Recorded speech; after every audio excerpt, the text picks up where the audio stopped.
Helo, fy enw yw Lily Beau a dwi heddiw yn Music Box gyda Eadyth yn ysgrifennu can ar gyfer yr Agoriad o'r Senedd.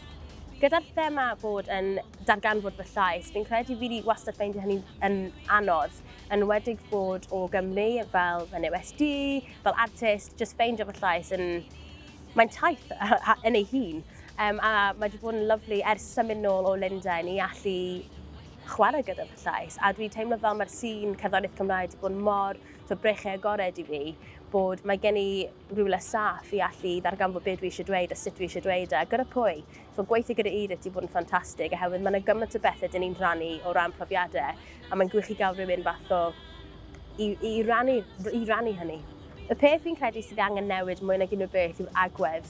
Yn enwedig, yr agwedd tuag at iaith, yn enwedig gyda pobl di yng Nghymru. Fi'n credu ni angen dechrau dathlu pobl trio siarad Cymraeg, dathlu celebrate the attempt.